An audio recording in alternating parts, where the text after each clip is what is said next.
guys, we're back. Week 1 is officially over. We are now in week 2, and boy, do we have some information for you guys. It's, I wouldn't call them. We got Coop back in the building. We got D over here. Coop, we're back. Hey, man, it's time. We'll get it kicked off tonight for the big game, Thursday night lights, if you will, and heading into Friday. So a lot of big games, a lot of big scores, a lot of things we'd like to cover on today's broadcast.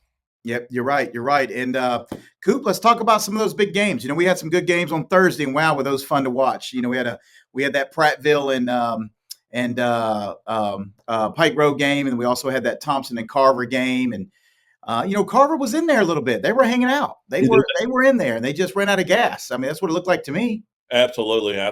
I mean, Trent Seaborn, he's a junior there, quarterback. He had a big game along with a couple of their big time recruits they had there on that program. But yeah, it was a close game up to about halftime or so. And then Thompson, of course, like they usually do, is they get you with that depth, right? So a lot of people have depth, but they don't have quality depth, and something that Thompson has. So their twos and even some of their threes can start in other programs, and that's where they get you. After about halftime, they start to wear on you. That's it. And that game, that Pike Road and Prattville game, man, was that a good game? 6A versus 7A. We got Bobby Carr now, the new head coach over there at Prattville. And Prattville's got a few players. They're not the same Prattville's we remember back when it was called Super 6, not right. Super 7, when they had all that talent. It's changed a little bit. And, Pike Road has been up and coming. I think they went from 4A to 6A in like 2 years. Like they've had a lot of talent come through there. They put a lot of talent on the next level. They've had some good coaching going on over there. It's just been a great program. And, of course, you got to see it on TV with Jordan Holmes. You want to elaborate a little bit on how good Jordan Holmes did that night?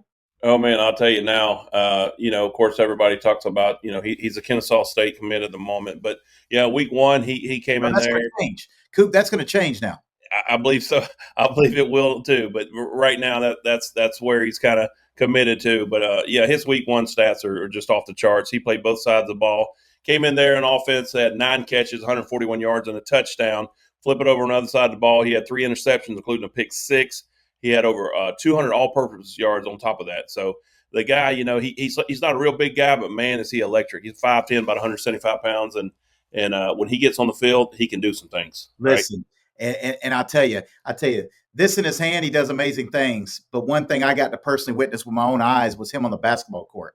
He actually played in the North and South All-Star basketball game for Pike Road not too long ago that was held right there at the Crampton Bowl in that facility. And I didn't know he had basketball talent as well. I knew he was a hooper, but, man, this kid is an all-around athlete. And I'm going to tell you right now, Kennesaw State, I know you're D1 and I know you got big things going on, but you better strap up some seatbelts because there are going to be some people trying to take Jordan away from them. Absolutely. And, you get him in a program, put another 10, 15 pounds of muscle on him. His speed's there, work on technique, things of that nature. And man, he's really going to be a player. He's going to be special. Yep. And the cool stuff we hear about him as well. He's a better individual. They say he's just a sharp kid, very mature, just a super dude. And that comes with a lot of coaches love that. That comes with the territory, right? If you're an overall athlete on both sides, being a good person and a good athlete, it's a winning piece. So great game there. Of course, sucks for Prattville, Bobby Carr's debut. You lose to a 6A program, but it's not a bad 6A program. You can't beat up yourself. You got to move forward. And they, of course, have a big game tomorrow night just to try to get back in that winning column. That's right. So they take on, they got Enterprise at home. Both Enterprise coming off a big win as well over Andalusia, where they had just dominated there as well. They had a triage of running backs and had over 200 plus yards on the ground. So Pike Road's definitely going to have to buckle down and prevent and run throughout the game. That seems to be Enterprise's go-to on offense at the moment. But yeah, absolutely, going to be a big game there tomorrow night in Pike Road. Quarterback Gunnar Gibbs, he had of course, the debut game as well. He had 222 yards, 2 touchdowns as well. So yeah, big game there. It's going to be exciting. Yep, and you're absolutely right. And another big game, was, of course, we're rocking our teams, right? Auburn versus Booker. And man, I had the opportunity to see that team get off the bus and they all looked like athletes. Everybody that got off the bus looked like they had one or two offers. And, they had a lot of talent, a lot of committed kids, a lot of kids with 20 plus offers, had guys on the team that had more basketball offers than they did football. And I know you were out of town, and you were calling me, getting updates on that game. But Coop, I'm gonna be honest with you, that team, if they had a little bit more, and I don't want to dog any coach or nothing, but like that, but if they had a little bit more strategic coaching, and they had just a little bit of more, I just can't name what they were missing. But man, when I tell you athletes, they played physical. They was slapping people, like trying to bust through the offensive line. It was probably one of the best defensive lines, fully complete, that we'll see all year at Auburn High School. And they were special, man. Now the game was, 20 something, to 6. They scored there at the end of the game, but we didn't get in the. I mean, we were in the red zone a few times and couldn't punch it in. We missed a field goal, but those guys, we forced multiple fumbles. That Isaac Benford, that safety for Auburn, forced 3 fumbles that night. You had Josh Askew. He was the 2 touchdowns, 4 receptions on 74 yards. And then you had Greg Williams and AP on the other side at linebacker, man, that had a great, phenomenal game. And to stop right there, Coop, let's tell our viewers, man, we are now the official sponsor for Auburn High School's weekly Players of the Game. That's right. So that's huge. That's huge. So that's huge for of course for us, but for us to be able to recognize, there's a lot of that program's so huge. But as Coop, coming up, getting an award is pretty cool, right? Something you're going to cherish in years to come, and we're honored, right, to be able to give a kid an award like that every week. So we're going to do Offense Player of the Game, we're going to do a Defense Player of the Game, and we're also going to do a Tiger of the Game. Right. It's huge. I can remember back in my high school days, I actually received the Defensive Player of the Week award in the local radio station. Local radio station. MX, in the Wiregrass, and they would come out and they would give these awards to the best offensive or defensive players, for the previous Friday night. And they would come to the pep rally. It's a big deal. You got all your buddies there, and of course, classmates in school, and it's during the pep rally, so it's huge. And we would like to be able to do that as well is give those during pep rallies or during that time, and get those awards off to the people that have put in the hard work and should be awarded to them. So, and it was a big deal. I can remember back I received the Defensive Player of the Week award twice in the same season, and it was a big deal. It got the team riled up. It kind of stoked the fire for that the game later that night. So it's a big deal, and we're proud to be part of that, and honored to be able to afford those privileged players those awards. And not to take anything away here, but we're blessed to have Sean Snow and Advanced Graphics as one of our sponsors. We're going to be doing a lot of collaborations this year with a lot of different things with Advanced Graphics there in Auburn on Opelika Road. So if you don't know who they are, they can do it all. Signs, shirts, hats. They got you.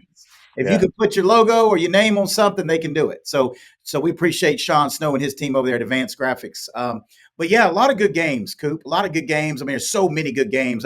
But one that stands out is kind of what me and you've talked about in the past year. But Elba lost their stud quarterback that went on to, I believe it was Georgia State. Yeah. He lost that phenomenal everything they've had for the last 3 years, Alvin Henderson, that goes over to Auburn University.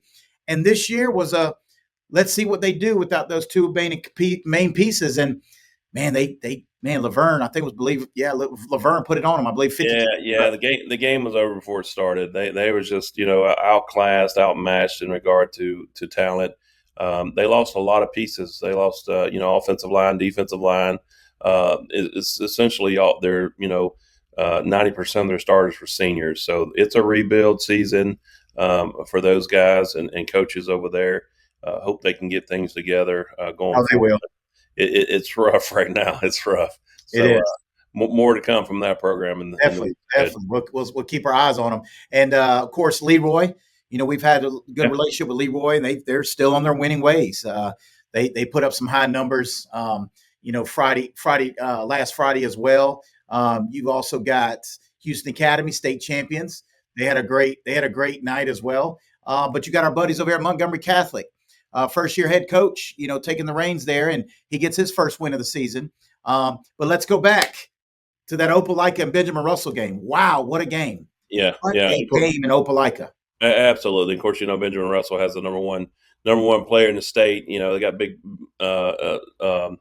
Cesarian Morgan, and Yep. he's 6'4", 220. He's a number one player in class 2026 in the state, and that guy probably going to end up in Tuscaloosa, but he's something special.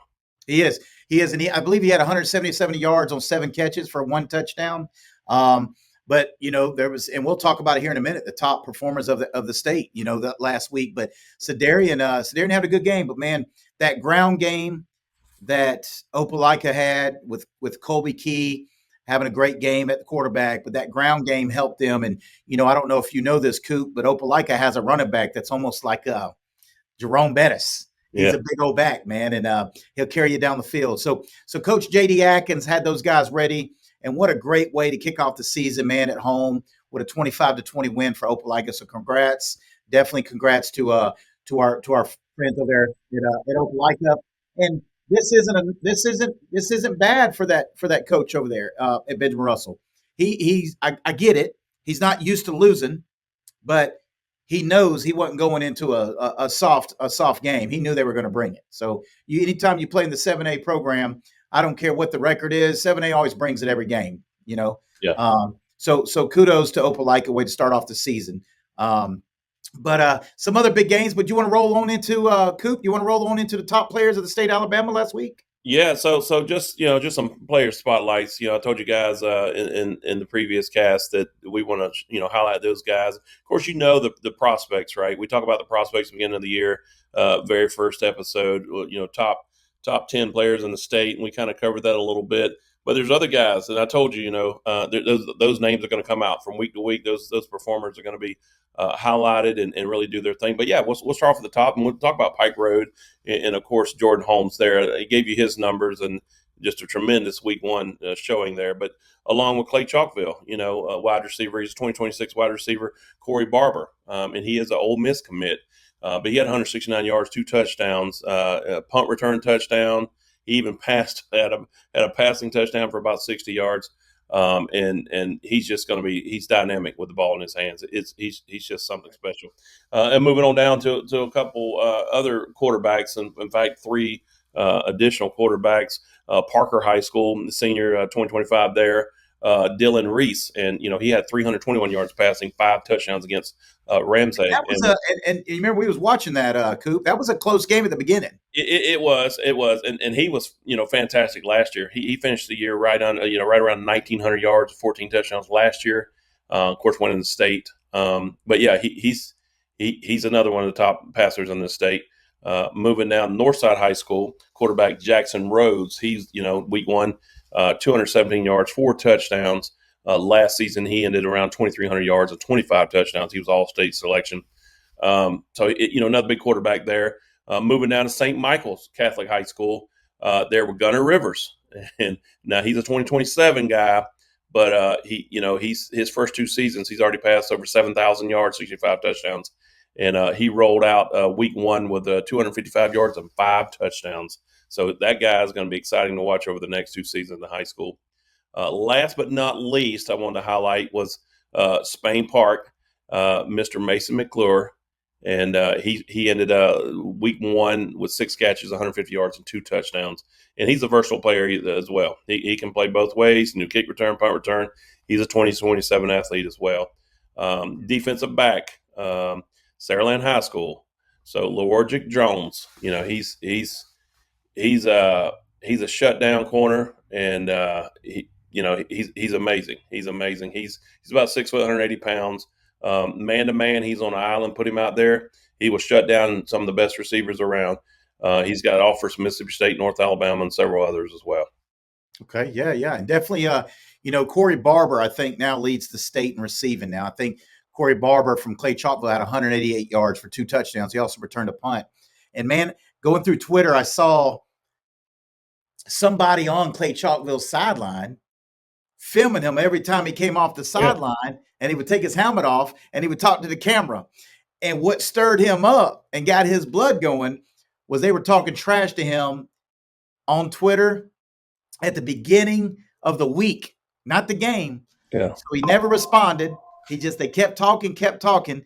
So then he gets in the game, and it was a switch, man. He turned it on, but 188 yards, man, and 4 passes. Like they was throwing it to him, and he was just doing his thing. But we can't forget another quarterback that I've been around this kid for a few years, man. He came from Central High School in Phoenix City. He's been over at Russell County for a while, but Bryson Riggins. Yeah. Bryson Riggins is an undersized QB, but he plays like he's 6'5". He broke a record last year. Believe it was touchdowns in a game. But yeah, he had a great game. They beat Carroll out of Ozark, Alabama there. But he completed 68% of his passes for right at 300 yards and 4 touchdowns. And he also finished with 63 rushing yards. So very talented young man. He's got a lot of schools on him. I believe he has a few offers already. But yeah, there's just so much talent. And like you said a while ago, Coop, this list that we have is going to halfway be different at the end of this week. Oh yeah, absolutely. You'll still have playmakers. That's right. In the week 2, you're going to have. I mean, it's going to change week to week. There's so many playmakers across the state. This is the bread and butter of high school football. Along with Texas, Alabama, Florida, Georgia, and then you could throw Louisiana in there as well. It's probably the best high school football in the country outside of the 3 powerhouses out west. Yeah. But yeah, you're going to see other names pop up, along that player spotlights and those guys. Like I say, you always have your sleepers as well. You got guys, like I talked about it last cast, that sit on the bench, wait their turn to get out there and explode. And now they get 4 or 5 offers within 2 or 3 games because they don't really have the film to show from previous seasons. And once coaches get a beat on you, it spreads like wildfire. So it's exciting. You're gonna see a lot of new players in that spotlight area. Yep, and I agree. Let's move on right here to our big games tonight. There's some big games, right? Auburn going to Vestavia Hills in Birmingham. Number 3. Tomorrow night there's some big games as well. So tonight they've got Vestavia Hills, a top 10 matchup game, upsetting Auburn. That's what. Yes. I see a lot of those all over the place. And don't get it twisted. What people don't understand, as I may say this to all the viewers out there, we beat Vestavia Hills pretty good last year, okay? But what people don't understand, unless you was at the game, is our second and third string went in at halftime.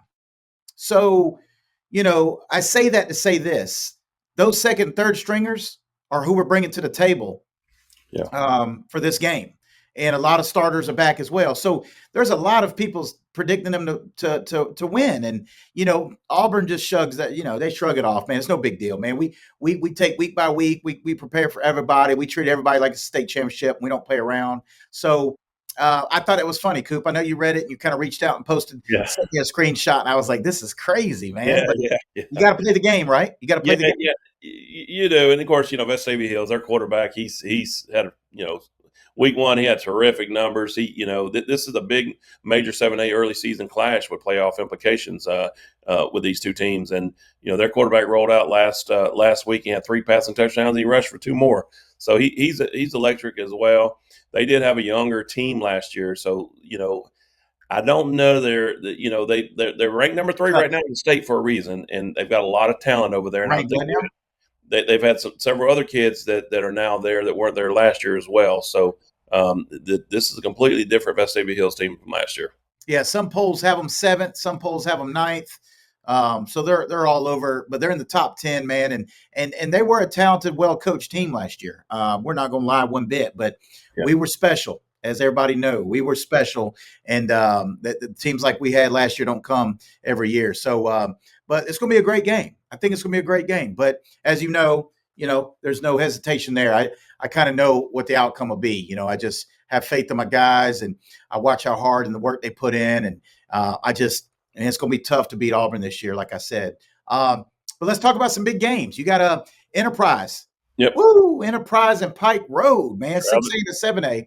That's that's right. going to be tough. I know Enterprise lost some guys last year. They lost some dudes. A Uh, lot of talent. we talked about Brady Wadsworth, an edge coming off 6'5", 240. He didn't play last year. He's a big basketball player, and it's just a matter of time for offers start pouring in for him. But I believe he had a tackle for loss, a sack, and about 8 tackles. So he had a great game, first game back. But Enterprise just they don't have that superstar, if I may. They got a Yeah, quarterback that came over from Wicksburg, a 3A program about a few years ago that it's got a couple offers, one of them being West Florida and Pensacola. yeah, So they got some players, but they don't have those player type players that they yeah, had last year with Eric Winters yeah. and you know what I'm saying. You're the guy. Tell us about them. Yeah, absolutely. So last year they had some absolute studs in that program. I mean, guys went to Ohio State, they went to Auburn, they went to Kentucky. You could see head coaches throughout the SEC. Kirby Smart and Florida State. You can see all kind of head coaches and defensive coordinators and offensive coordinators walking the halls last year through Enterprise High School because they did have so much talent. And like I said, a lot of those guys are gone now. That they're you'll see them on Saturdays here starting Saturday. But yeah, it's a different team. They seem to be more in it again. With a run and attack this year, trio of good running backs and defense looked good. We'll see what they do against Pike Road. The Pike Road team they played last year. Pike Road came to Enterprise, and Enterprise won handedly there. But they're again different program, different team. Same with Pike Road. Pike Road's coming back with a more experienced team this year, and it's going to be a close. It's going to be a close game. I don't think it'll be a blowout at all. Still have Enterprise winning it. I don't see a 20-point win again. We're looking more of a touchdown field goal type difference there in that game No, coming I up agree. tomorrow I night. agree. And before you talk about that big matchup between Thompson and Grayson, Yeah, so if I'm not mistaken, and correct me if I'm wrong, Coop, I believe Grayson won the state championship in Georgia last year, and Thompson won the state championship in Alabama last year. So that, that could be a phenomenal game. But oh, oh, before we talk about that game, I want to touch base on Lee Scott Academy and Lochapoka High School. Okay, if you're not familiar with Lee Scott Academy, they're a 3A high school that this is their first year really coming into the scene. Well, last year, I apologize, coming into the scene and getting out of that private school, don't play nobody, no talent, all those rumors. They come out of and started playing in 3A football and did fairly well. Did fairly well, especially the basketball program. Did fairly well. And then now you're playing a pretty talented Lochapoka High School team where a couple coaches came over from Auburn, went over to Lochapoka with that new head coach a couple years ago. A couple players went over there and turned into rock stars.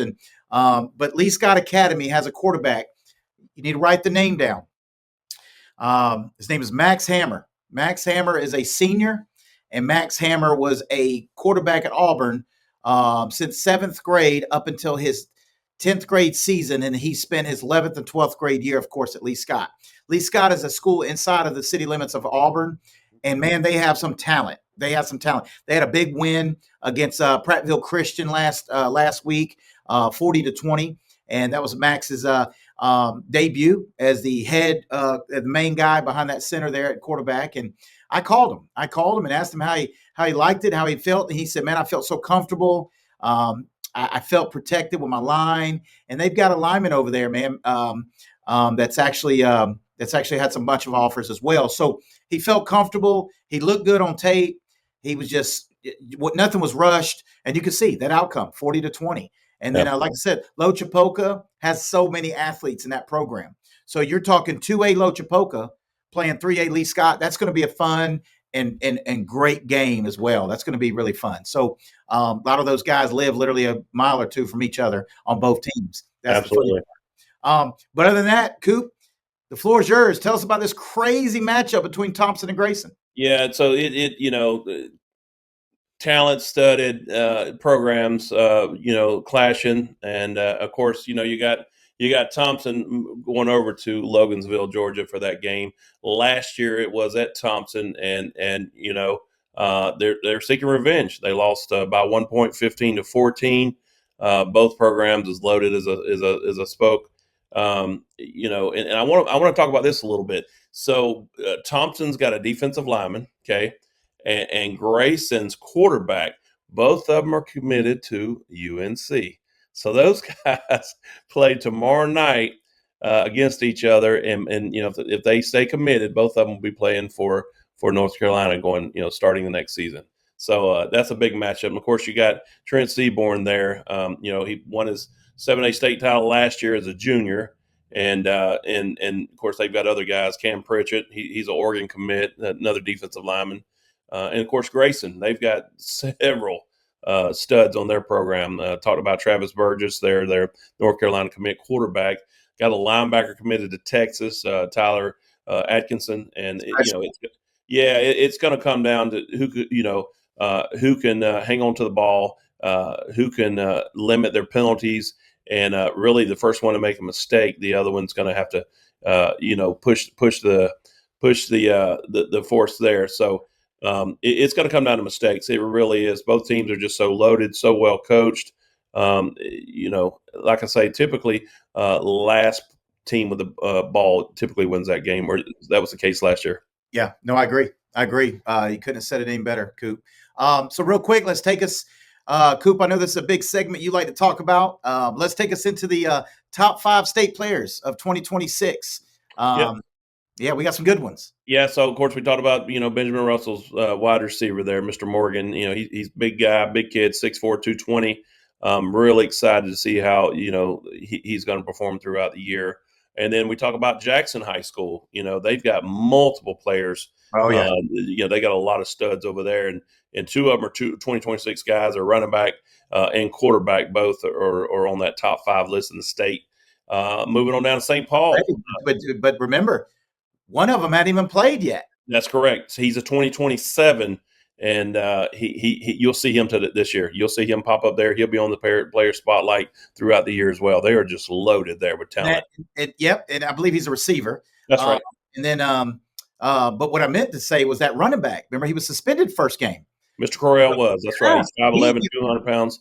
He hadn't even hit the field yet. So he's hungry. That's right. Number one running back in the state, and right now it's looking like he may end up in Tuscaloosa as well. We'll see where that goes, but right now, it's up in the air. You never know. But moving on down to St. Paul. St. Paul's got a phenomenal edge rusher down there, Anthony Jones. He's 6'4", 225. I think the kid runs about a 4.5. He's just phenomenal. You'll see him on Saturdays. And then moving on with Muscle Shoals right across the way. They've got another phenomenal edge rusher there, 6'4", 240, Mr. Johnson there. He rounds us out as top 5 in the class of 2026 for the state of Alabama. Yep, that's awesome. And of course, it's fun watching these kids. You're ranked top for reasons, right? And it's fun to watch these kids, man, bloom and progress and do different things. But as a coach, Coop, when you're playing one of these top 5 players, man, it's. I mean, how do you? I mean, you couldn't really get off. I mean, Sedarian really did his thing, even though he only had a touchdown. He almost had 200 yards receiving. But as long as you keep him out of end zone, I don't care what you do in between it, right? Yeah. Key, right? Yeah, you have to watch tape. You're not gonna be a better athlete. You're not gonna be a better player than those guys. Typically, when you line up across from them, all you can do is watch tape and work your technique from your coaches and prepare as best you can. And those guys, they're going to get their numbers one way or another. They're going to get their numbers. You just got to keep them out of the end zone to your point. So next spot that me and Coop have been Coop and I has been looking at for a while is these new rule changes for the season. Coop, you want to elaborate a little bit on those? Yeah. So, starting this year, Alabama High School Athletic Association rules, some of the changes in regard to equipment modification. So essentially, they're going to be enforcing stricter protective gear. So there's going to be some things there that you could or could not, wear last year that you're going to be required to wear, or maybe vice versa. Typically, the issue there is people not wearing enough gear. You normally see receivers, those guys will go out there and they'll put on the lightest shoulder pads they can find with nothing but pants on and cleats, so they're going to be enforcing that type of protective gear. going into this season. And all that is to focus on injury prevention. I know it's lighter, it makes you faster, you can perform better, but you got to have some gear on. Those guys are getting bigger and bigger every year. The other thing is electronic equipment. So tablets and boards are now going to be allowed uh, um, for still images only, no video. So That that's a little different. That's different.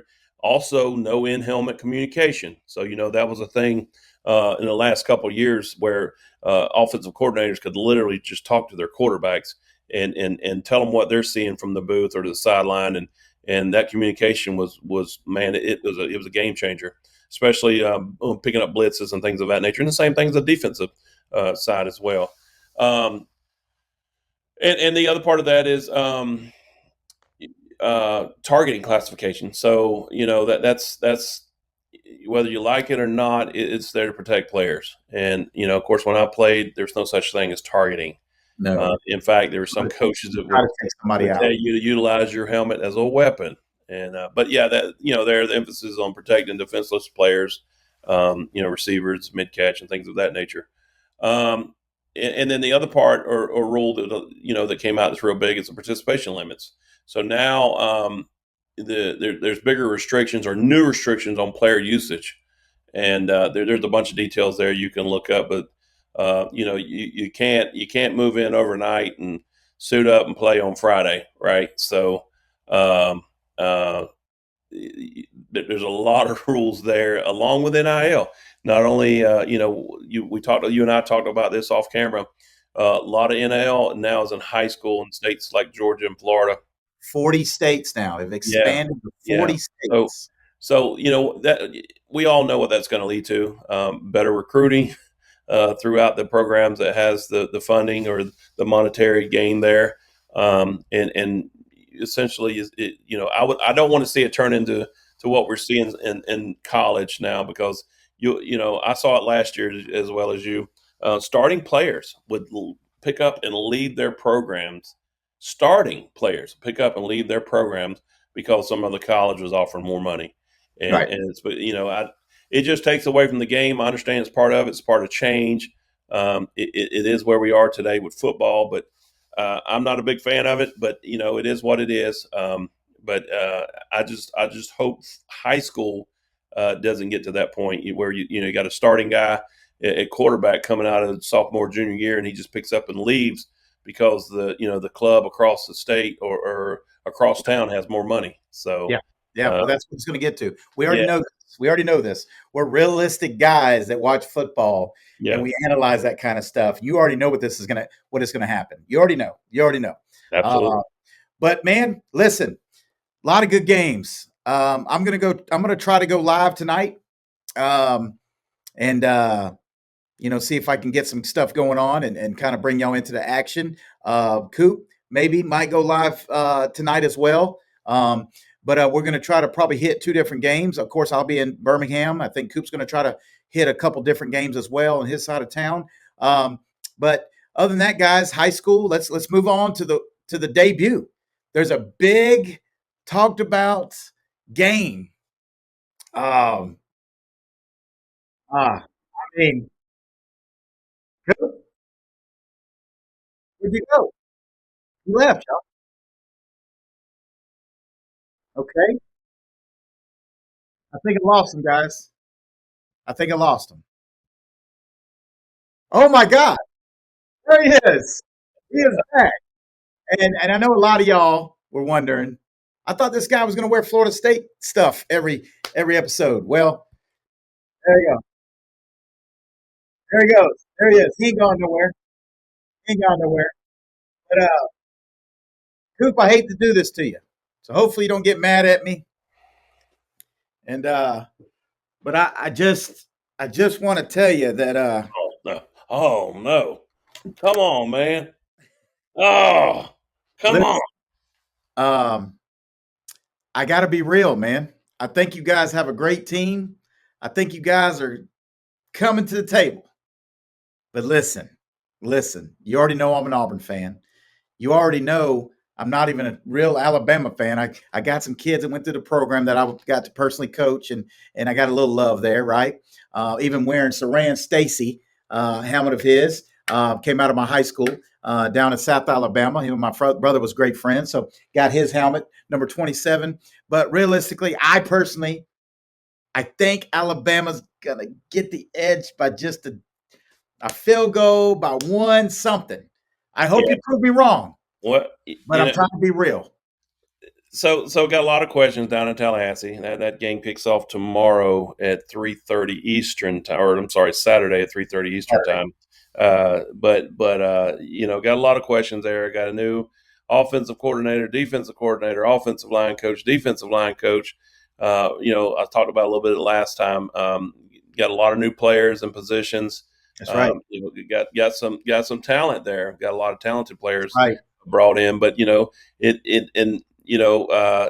to make it work though. Those players have to come in. You got to have the buy-in, and then you got to put them all together as a coaching staff. You got to blend that in and mold that team into what you want, what you're trying to work toward as far as in regard to your strengths.